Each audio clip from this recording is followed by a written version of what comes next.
ரசூலுல்லாஹி ஸல்லல்லாஹு அலைஹி வஸல்லம் சொல்லி விட்டார்கள்னா முடிஞ்சு வணங்கிட்டா அதோட நின்றணும். இப்ப தாடி, உதாரணத்துக்கு தாடி எடுக்கிறேன், தாடியை வளர விடுங்க ரசூலுல்லாஹ் சொல்றாங்க.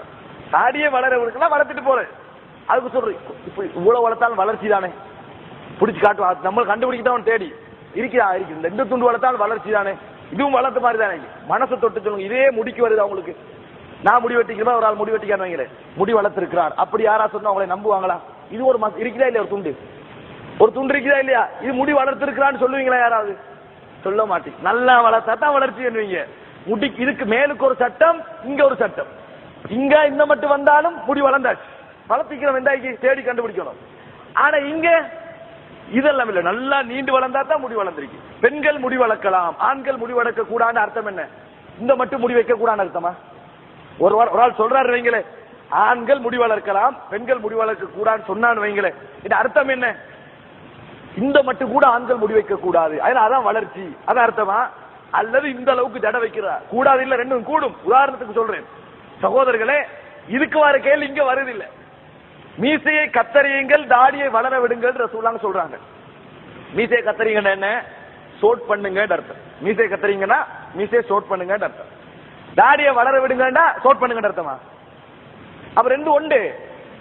தாடியை வளர விடுங்கள் மீசையை சோட் பண்ணுங்கள்னா அதுவும் சோட் பண்ணுங்கள் இதுவும் சோட் பண்ணுங்க விளங்கினா என்ன அர்த்தம்? அது இது அதுக்கு எதிராக வளர்க்கணும் அர்த்தமே ஒழிய மீசையை சோட் பண்ணுங்கள் என்றாங்க, அதை சோட் பண்ணணும் விளங்குறாங்க. தாடியை வளர விடுங்கள்றாங்க, அதையும் சோட் பண்ணலாம்னு விளங்குறாங்க.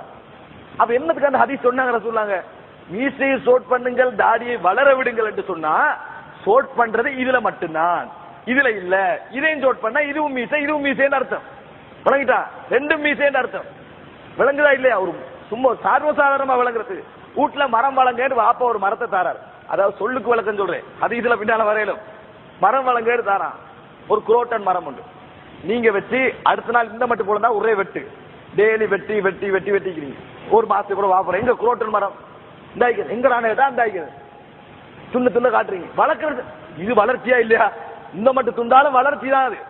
வளர்கிட்ட இப்படி என்று சொன்னா உங்களே பத்தி வாப்ப என்ன நினைப்பாரு? என் பிள்ளை நல்லா வளர்த்திக்கிறேன் நல்லா வளங்குறான்னு நினைப்பாரா? என்னடா வளர்க்கறத இப்படியா வளங்குறது? வளர்க்கிறதா கொஞ்சம் நல்லா வளர்க்கணும். எப்படி வளர்க்கிற மாதிரி தெரியுமா? பொருளாதார வளர்ச்சி. மாசம் 800 ரூபாய் கிடைச்சா பொருளாதார வளர்ச்சியா? 50,000 கிடைக்கணும். 800 ரூபாய் சல்லியா இல்லையான்னு கேட்பீங்களா? கேட்க மாட்டீங்க. ஒரு வரணும் 20-30 வந்தா தான் என்னது அதுல எல்லாம் சரியா வளர்ச்சியை வழங்குறது. விளங்கிட்டா? இதுல மட்டும் கொஞ்சம் குறைச்சிதான் என்ன செய்யறது? விளங்குறது. இதெல்லாம் வேணுமென்று விளங்குறத தவிர வேற எதுவும்